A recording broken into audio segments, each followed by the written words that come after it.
प्राचीन समय से ही हमारे योगी इस शरीर पर काम कर रहे हैं और इसको समझने में उनकी समझ साइंस से बहुत आगे रही है। योगियों ने ये समझा कि हमारे शरीर में एक तरह की ऊर्जा प्रवाहित होती है और उन्होंने उस ऊर्जा को नाड़ियों का नाम दिया। शिव संहिता के अंदर हमारे शरीर में नाड़ियों की संख्या 3,50,000 बताई गई है और वही गौरक्ष संहिता के आधार पर हमारे शरीर में नाड़ियों की संख्या 72,000 बताई गई है। इन 72,000 नाड़ियों में से भी जो प्रमुख नाड़ियां हैं वो 0-3 है। इनके नाम है चंद्र नाड़ी, सूर्य नाड़ी और सुषुम्ना नाड़ी।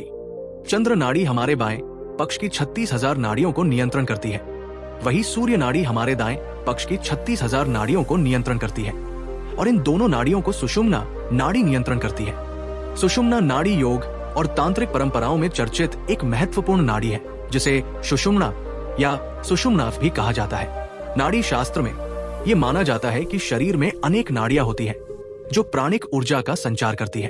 इनमें से 3 मुख्य नाड़ियां होती हैं, इड़ा, पिंगला और सुषुम्ना नाड़ी। सुषुम्ना नाड़ी शरीर के मध्य स्तंभ में स्थित होती है। ये मूलाधार चक्र से प्रारंभ होकर सहस्रार चक्र तक जाती है। सुषुम्ना नाड़ी शरीर के सभी प्रमुख चक्रों से जुड़ी होती है और इसका संबंध उन सभी चक्रों के संचार और सक्रियता से है। इस नाड़ी के माध्यम से कुंडलिनी शक्ति का संचार होता है। जब कुंडलिनी जागृत होती है तो ये सुषुम्ना नाड़ी के माध्यम से सभी चक्रों को पार करती हुई सहस्रार चक्र में पहुंचती है। इस प्रकार सुषुम्ना नाड़ी शरीर की अंतरात्मा और बाह्य जगत के बीच का सेतु मानी जाती है और इसके सक्रिय होने से व्यक्ति के जीवन में अद्भुत परिवर्तन होते हैं। सुषुम्ना नाड़ी का महत्व। सुषुम्ना नाड़ी योग और तांत्रिक परंपरा में विशेष महत्वपूर्ण है। इसका महत्व निम्नलिखित प्रकार से है।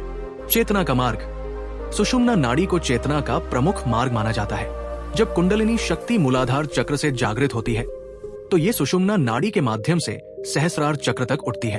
इसका मतलब है कि जब चेतना की ऊर्जा सही दिशा में प्रवाहित होती है तो व्यक्ति का जीवन और समझ बदल जाती है।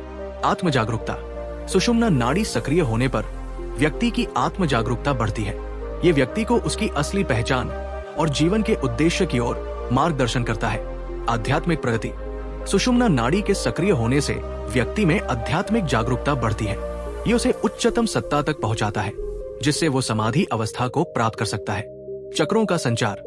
सुषुम्ना नाड़ी के माध्यम से सभी मुख्य चक्र जुड़े होते हैं। जब ये नाड़ी सक्रिय होती है तो चक्र भी संचालित होते हैं जिससे पूरे शरीर में ऊर्जा का संचार अच्छे से होता है। मानसिक स्वास्थ्य।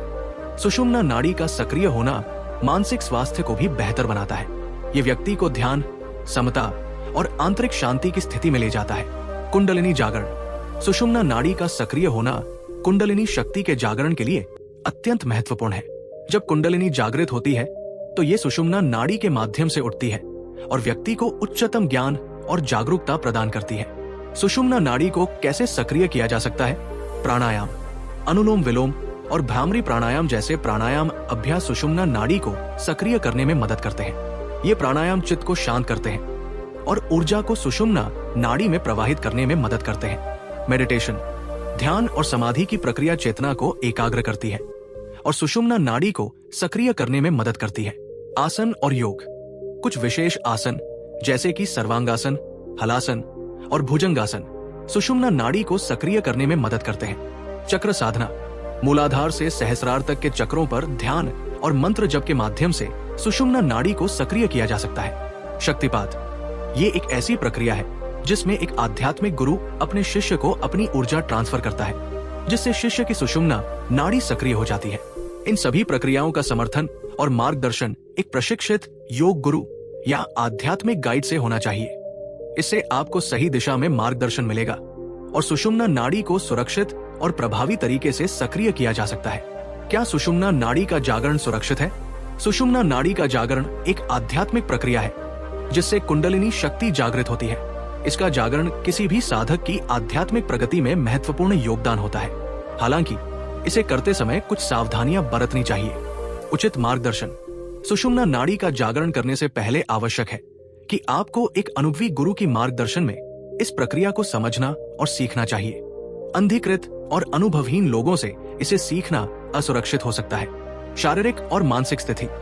आपका शारीरिक और मानसिक स्वास्थ्य स्थिर होना चाहिए। किसी भी प्रकार के तनाव, अवसाद या अन्य मानसिक विकार में इसे प्रयासित नहीं करना चाहिए। संवेदनशीलता। कुछ लोग सुषुम्ना नाड़ी के जागरण की प्रक्रिया में अधिक संवेदनशील होते हैं। ऐसे में उन्हें धीरे धीरे और सतर्कता से इस प्रक्रिया में प्रवेश करना चाहिए। संभावित प्रभाव: कुछ लोगों को सुषुम्ना नाड़ी के जागरण से असामान्य अनुभव हो सकते हैं, जैसे कि अच्छा न लगना, उच्चतम स्तर पर चेतना महसूस करना या फिर अजीब संवेदनाओं का एहसास हो सकता है। धैर्य और निरंतरता: सुषुम्ना नाड़ी का जागरण समय और प्रयास मांगता है। इसे जल्दबाजी में और अधूरा छोड़कर नहीं करना चाहिए। अंत में सुषुम्ना नाड़ी का जागरण सुरक्षित है जब ये उचित मार्गदर्शन, सावधानी और समझबूझ से किया जाता है। अन्यथा इससे असामान्य और अनपेक्षित प्रभाव भी हो सकते हैं। इसलिए इसे करने से पहले अच्छी तरह से समझना और अनुभवी गुरु की सलाह लेना महत्वपूर्ण है। क्या सभी लोग सुषुम्ना नाड़ी को जागृत कर सकते हैं?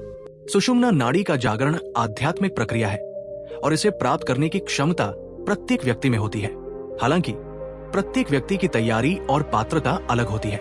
निम्नलिखित बिंदुओं को मद्देनजर में रखते हुए इस प्रश्न का उत्तर दिया गया है। आध्यात्मिक पात्रता: सभी लोग आध्यात्मिकता में रुचि और प्रवृत्ति नहीं रखते।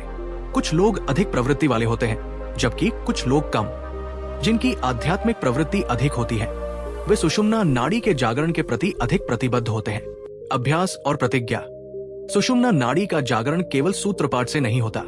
इसे प्राप्त करने के लिए नियमित अभ्यास, ध्यान, प्राणायाम और अन्य योगिक क्रियाओं की आवश्यकता होती है। मार्गदर्शन: एक अनुभवी गुरु या आचार्य का मार्गदर्शन होना चाहिए जो साधक को सही दिशा में मार्गदर्शन कर सके। बिना मार्गदर्शन के सुषुम्ना नाड़ी का जागरण करना संभावना से कठिन और जोखिमपूर्ण हो सकता है। शारीरिक और मानसिक स्वास्थ्य: सुषुम्ना नाड़ी के जागरण के लिए व्यक्ति का शारीरिक और मानसिक स्वास्थ्य स्थिर और संतुलित होना चाहिए। अंततः, हालांकि क्षेत्रिकल रूप से सभी लोग सुषुम्ना नाड़ी को जागृत कर सकते हैं, प्रक्रिया की पात्रता, तैयारी और प्रयास पर निर्भर करता है। इसलिए जो लोग इसे गंभीरता से अभ्यास करते हैं और उपयुक्त मार्गदर्शन प्राप्त करते हैं, वही इसके लाभ को